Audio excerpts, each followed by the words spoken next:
19h, merci de nous rejoindre sur Al24 News. Madame, monsieur, bonsoir à la une de l'actualité. Génocide à Gaza, des dizaines de Palestiniens tombent en martyrs dans de nouveaux massacres perpétrés par l'occupant sioniste.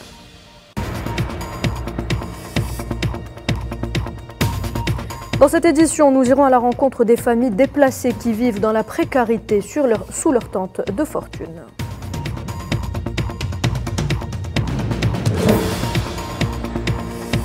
La Norvège, l'Espagne et l'Irlande reconnaissent officiellement l'État de Palestine et saluent une journée marquante pour les relations avec le pays.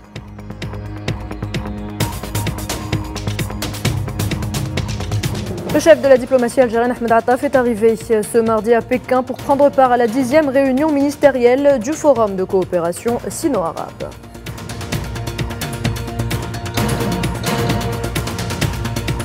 Et puis Moscou s'empare de 2 autres colonies en Ukraine au moment où Kiev affirme contrôler la situation sur la ligne de front. Le Kremlin juge absurde le sommet pour la paix en Suisse sans participation russe.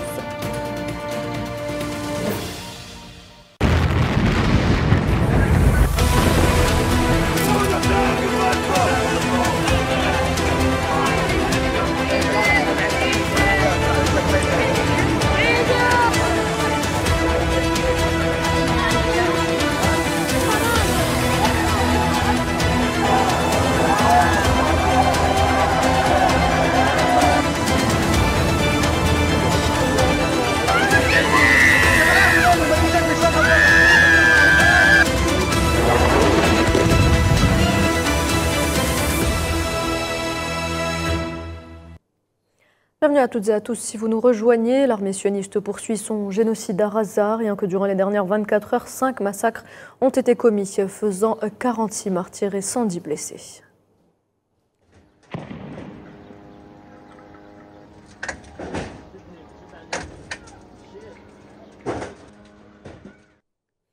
Le bilan de l'agression génocidaire s'est alourdi une fois de plus aujourd'hui à 36 096 martyrs et 81 136 blessés. Il faut savoir que ce sont en majorité des femmes et des enfants qui sont pris pour cible.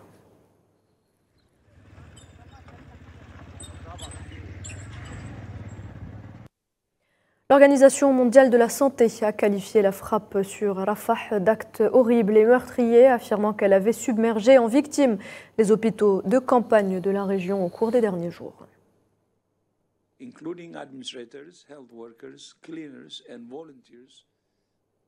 l'Office de secours des travaux des Nations Unies pour les réfugiés de Palestine a déclaré ce mardi qu'environ 1 million de Palestiniens ont été contraints à quitter la ville de Rafah au cours des 3 dernières semaines en raison de l'agression et des bombardements de l'entité sioniste.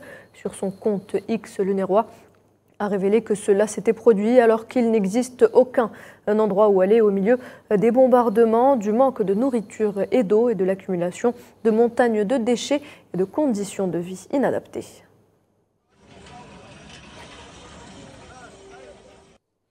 Les familles déplacées vivent dans des conditions précaires dans le quartier densément peuplé d'Ad-Daraj. Les déplacés déplorent la détérioration des conditions dans un refuge affilié à l'UNRWA, une école désormais contrainte de leur servir de refuge temporaire qui compte 69 salles de classe et 19 tentes.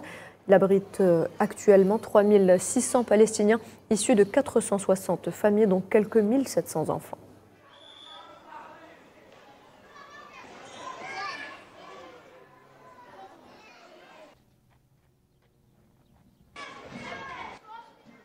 فيش أي معاناة يعني أحسن زي ما كانت في الأول يعني نعيش إنجاز الطفل إحنا قد حاليا في مركز اللواء. Nous vivions dans le centre de Liwa. Nous dînions et nous nous reposions à la maison. Soudain, des missiles et des bombes au phosphore ont commencé à pleuvoir. Les avions tiraient sans discernement. Les bombardements ne se sont pas arrêtés. Nous avons récupéré de l'eau et nous nous sommes enfuis en panique. Depuis que nous avons emménagé à l'école, les choses ne se sont pas beaucoup améliorées. Les conditions ici sont de plus en plus difficiles. Nous n'avons jamais rien vécu de pareil. Adultes et enfants, nous souffrons tous. Nous souffrons de maladies et nous manquons d'eau potable. Tout cela à cause de la guerre. C'est notre vie maintenant. Pénurie alimentaire, eau contaminée, sans abri, aucun moyen de subsistance à proprement parler. Tout cela provoque un immense stress psychologique. Nous perdons espoir. Nous avons oublié à quoi ressemble une vie normale. Les heures sont remplies de tirs d'artillerie sans fin. Vers qui peut-on nous tourner pour obtenir de l'aide? À part la prière, quel autre espoir avons-nous? Le monde nous a oubliés. Les attaques terrestres à répétition sur Gaza ont provoqué l'exode de centaines de milliers de Palestiniens. De nouveaux camps de réfugiés voient quotidiennement le jour, s'étendant le long de la côte du nord de Rafah jusqu'à l'extérieur de Deir el-Balah. La plupart de ces Palestiniens ont déjà été déplacés à plusieurs reprises depuis le 7 octobre. Une situation chaotique à l'intérieur des camps, allant du manque de nourriture et d'eau à l'absence de soins. Des camps de réfugiés dans lesquels l'occupation sioniste a ôté toute l'humanité et la dignité aux Palestiniens. Les détails avec Amel Amazian Zitouni. Des tentes et des abris délabrés, densément entassés, dans des labyrinthes de tôles ondulées et de feuilles de plastique, de couvertures et de draps drapés sur des bâtons de bois pour plus d'intimité. C'est le paysage que dégagent les camps de déplacés palestiniens. La vie dans ces camps s'est aggravée, surtout après la chute spectaculaire de la quantité d'aide humanitaire fournie aux déplacés, notamment la nourriture, l'eau, le carburant et d'autres fournitures. Le manque d'eau est ce dont nous souffrons le plus. Nous voulons de l'argent pour acheter des produits de première nécessité. Nous sommes ici depuis 22 jours et personne ne nous a fourni quoi que ce soit, même pas une boîte d'haricots. Nous souffrons du manque de Kleenex. Mes enfants sont infectés, ainsi que les enfants de mon beau-frère. Tamer Saad Aboul Khair, le mari de Léna, sort tous les jours à 6 h du matin pour chercher de l'eau et revient généralement vers midi à la tente.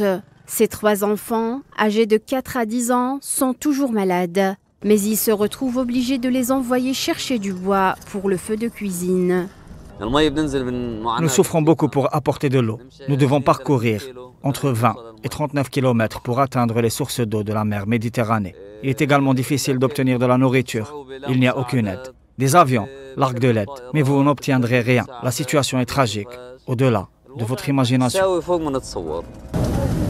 Une grande partie de la zone humanitaire n'a ni cuisine caritative, ni marché alimentaire, aucun hôpital opérationnel, seulement quelques hôpitaux de campagne et des tentes médicales. La vie est extrêmement difficile. Nos tentes ont été gravement endommagées. Elles ont été inondées lorsqu'il a plu il y a quelques jours. Nous sommes fatigués. Nos enfants sont malades. Mon oncle souffre d'insuffisance rénale et a besoin de dialyse. Ma tante a souffert d'accidents vasculaires cérébraux à plusieurs reprises. Mon mari a été blessé lors des guerres précédentes. Jusqu'à quand nous resterons ainsi ? Depuis des mois, les groupes humanitaires prévenaient qu'une attaque contre Rafah aggraverait le désastre humanitaire à Gaza. Les conséquences sont déjà tangibles. La Norvège a officiellement reconnu l'État de Palestine, saluant une journée marquante pour la relation entre les deux pays. Cela fait plus de 30 ans que la Norvège est l'un des plus fervents défenseurs d'un État palestinien, a dit la chef de la diplomatie norvégienne.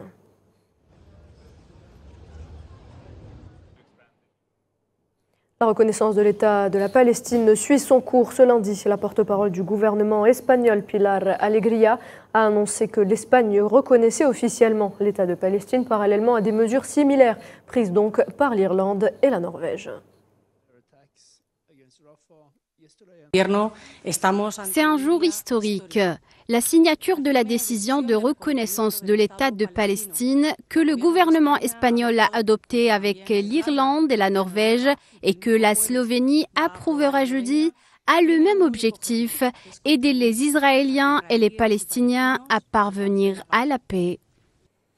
Cette reconnaissance est une décision contre personne et une nécessité, selon Pedro Sánchez, Premier ministre espagnol. Lors de la réunion du Conseil des ministres d'aujourd'hui, le gouvernement espagnol approuvera la reconnaissance officielle de l'État de Palestine. L'Espagne rejoindra ainsi les 140 pays dans le monde qui reconnaissent déjà la Palestine comme un État. Il s'agit d'une décision historique avec un seul objectif, aider les Israéliens et les Palestiniens à parvenir à la paix. L'Irlande reconnaît aussi la Palestine comme un État souverain et indépendant et a décidé d'établir des relations diplomatiques complètes entre Dublin et Ramallah, où un ambassadeur irlandais va être nommé. La diplomatie chinoise a également exprimé sa vive inquiétude quant aux frappes de l'entité sioniste sur Rafah. Regardez. La Chine fait part de sa vive inquiétude face aux opérations militaires israéliennes en cours contre Rafah. La position de la Chine sur le conflit israélo-palestinien est constante et claire.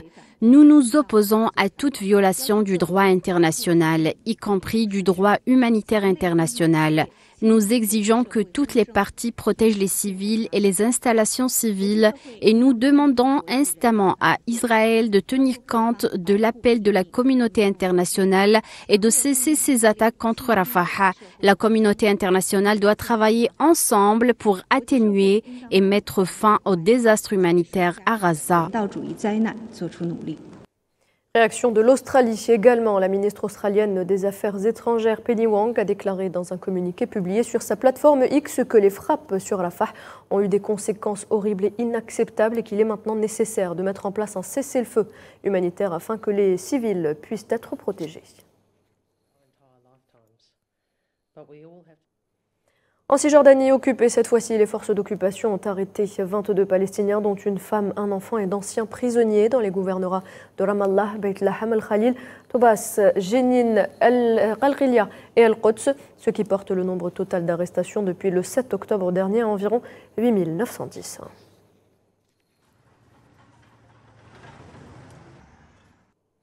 Et le monde se soulève en soutien au peuple palestinien. Tunis s'est donc soulevé en soutien à la cause palestinienne. Les Tunisiens, en colère contre les crimes du régime sioniste, ont tenu à faire entendre leur voix. Ils étaient des centaines à s'être réunis ce lundi, drapeau palestinien à la main, avenue Bourguiba, pour dénoncer et condamner les bombardements sionistes sur le camp de réfugiés de la ville de Rafah. Femmes, hommes, jeunes et personnes âgées ont tous répondu présents. Des slogans tels que non aux intérêts sionistes sur les terres tunisiennes, solidaires avec Gaza ou encore laissez-nous combattre aux côtés des Gazaouis ont été scandés.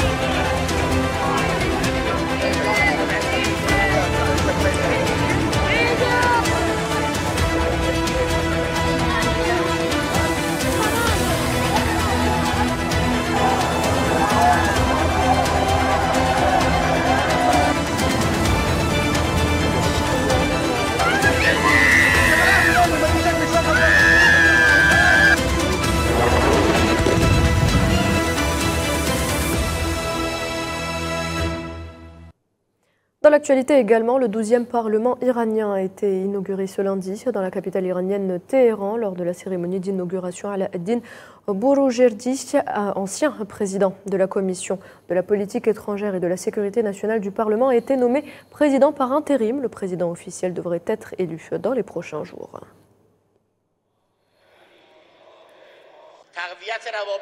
Le renforcement des relations avec d'autres pays sur la base du respect mutuel pour protéger les intérêts nationaux de l'Iran est le principe directeur de notre politique étrangère. Le développement des relations avec les pays voisins doit être une priorité, tandis que la lutte contre l'hégémonisme américain reste un principe fondamental de notre politique étrangère.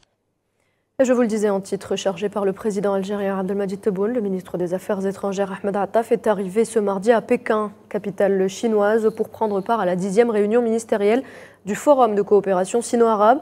Cette réunion sera l'occasion d'évaluer les 2 dernières décennies de partenariat entre les 2 parties et d'examiner les voies et moyens de les renforcer dans ses dimensions politiques, économiques, sociales et culturelles. La Fédération andalouse des associations solidaires du Sahara occidental a interpellé une association espagnole pour avoir utilisé une carte qui contredit la législation internationale en vigueur, rappelant que le Sahara occidental est un territoire non autonome illégalement occupé par le Maroc. Dans un communiqué publié ce lundi, la Fédération a appelé l'association pour la promotion des entreprises Granada International ainsi que toutes les entreprises à s'abstenir d'utiliser cette délimitation erronée du territoire sahraoui à la remplacer par celle adoptée par les Nations Unies.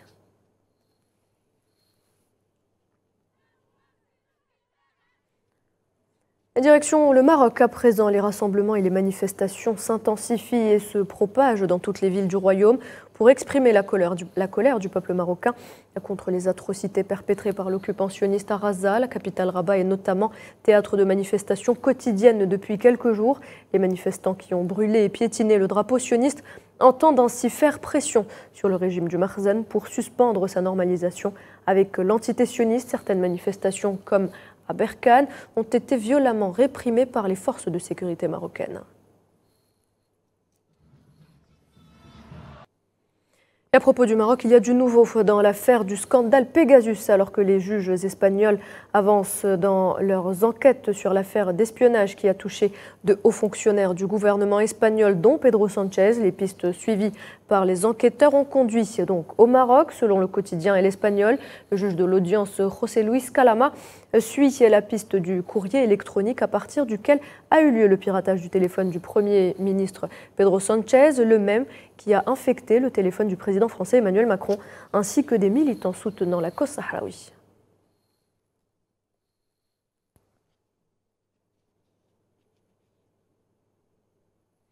Toujours dans la région, le président tunisien Kais Saïed a reçu ce lundi le journaliste palestinien Wael Dahdouh au palais de Carthage, l'occasion pour lui de réaffirmer la position ferme du peuple tunisien sur le droit palestinien légitime et la profonde conviction que les sacrifices consentis par le peuple palestinien ne seront pas vains et qu'il retrouvera son droit à établir son État indépendant avec Al-Quds Sharif pour capitale. Le président Saïed a par ailleurs souligné que la communauté humanitaire dans toutes les régions du monde est devenue supérieure à la communauté internationale et conduira certainement à son changement dans les années à venir.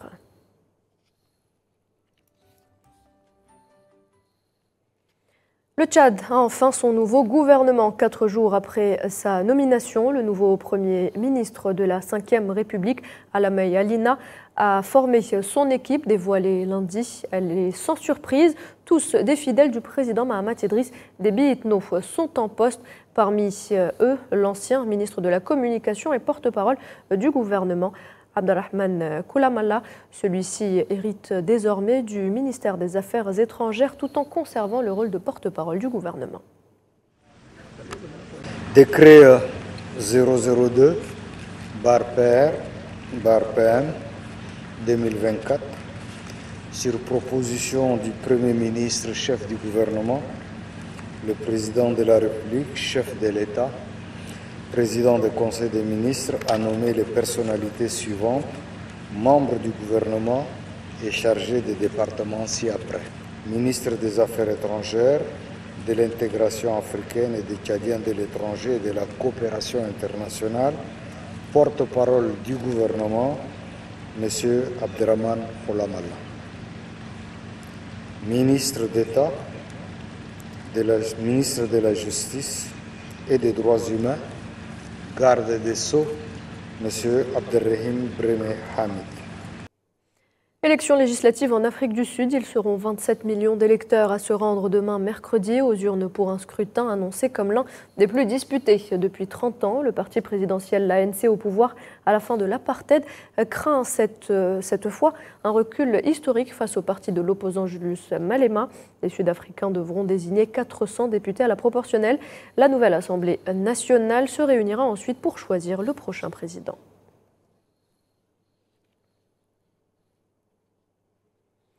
Et qui dit élection dit grands moyens, en particulier lorsqu'il s'agit de sécurité. Le gouvernement sud-africain a annoncé ce mardi le déploiement de 17 000 policiers dans la province orientale du KwaZulu-Natal pour faire face à toute éventualité. L'intolérance que nous avons observée entre les partis politiques en lice dans cette guerre spécifique, c'est ce qui nous pousse à être plus vigilants dans de tels cas. Il ne s'agit donc pas vraiment de gens qui vont entrer et tirer sur d'autres ou kidnapper des gens, ou peu importe. Tout dépend de l'instabilité politique qui existe dans cette région particulière. Et allons à présent à la rencontre de Vote Ubisi. Il s'agit d'un Sud-Africain dont la naissance et le prénom coïncident avec un jour historique pour son pays. À l'instar de tous les Sud-Africains, Vote se prépare à participer à une nouvelle étape significative pour la démocratie de l'Afrique du Sud. Mohamed Wali Ben Chapan. Né le 27 avril 1994, jour des premières élections démocratiques post-apartheid, Vote Ubisi incarne l'espoir et le changement qui ont caractérisé cette période déterminante de l'histoire sud-africaine. Ses parents, des agriculteurs modestes de la province Bushbuckridge, ont choisi ce prénom unique en hommage à l'événement marquant de cette journée. Je suis né en 1994, le 27 avril. C'était donc un jour d'élection. Ma mère et mon père ont décidé de m'appeler Vote. J'ai accouché Vote à la maison, pas à la clinique. À cette époque-là, nous écoutions la radio et on parlait beaucoup des élections et du vote. J'ai donné naissance à un garçon et quand mon mari est rentré du travail, il a décidé de l'appeler Vote. Pour de nombreuses personnes, le prénom Vote Ubisi peut sembler étrange, mais pour lui, il représente un héritage puissant et symbole d'une journée qui a transformé l'avenir de l'Afrique du Sud.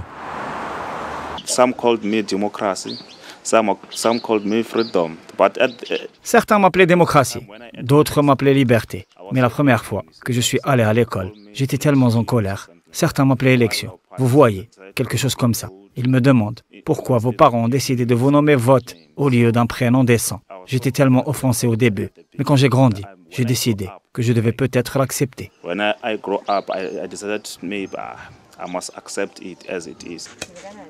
Son père ne s'est jamais soucié des critiques et n'a jamais regretté d'avoir prénommé son fils Vote. Je n'ai jamais regretté d'avoir nommé mon fils Vote, même lorsque les gens avaient d'autres noms à donner à leurs enfants et à dire aux enseignants. Le nom de mon fils était Vote et je ne voudrais jamais le changer. Demain, les Sud-Africains se rendront en masse aux urnes pour les élections générales. Pour Vote, son pays a beaucoup de défis à relever. Il espère que les élections générales de cette année apporteront des changements positifs pour toute la nation. Dans un tout autre dossier, Moscou a déclaré avoir pris le contrôle d'une colonie, de 2 colonies dans la région de Kharkiv, tandis que Kiev a déclaré avoir pris toutes les mesures nécessaires pour affaiblir l'offensive russe selon les dernières mises à jour des deux parties.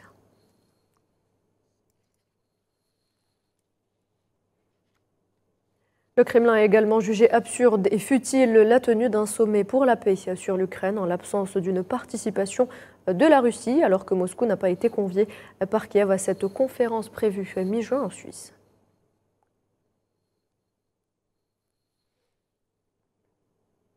De son côté, le président ukrainien Volodymyr Zelensky accuse son homologue russe Vladimir Poutine de tenter de faire échouer le sommet pour la paix. Il l'accuse même, je cite, d'en avoir peur.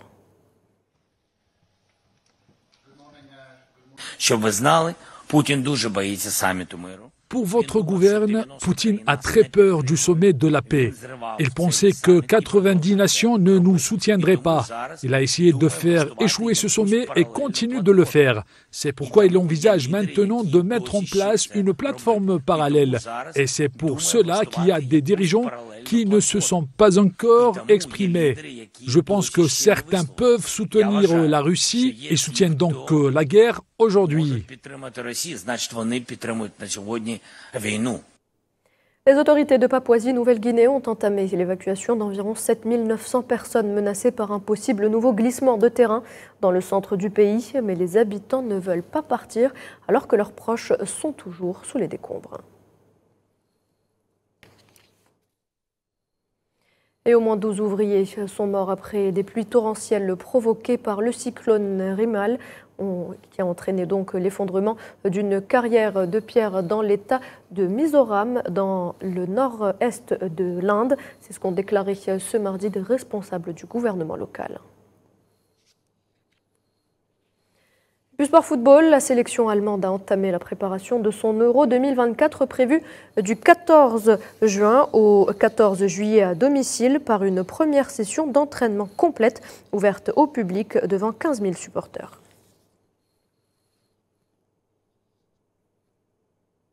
Et voilà, c'est la fin de cette édition. Merci de l'avoir suivi. Très bonne soirée.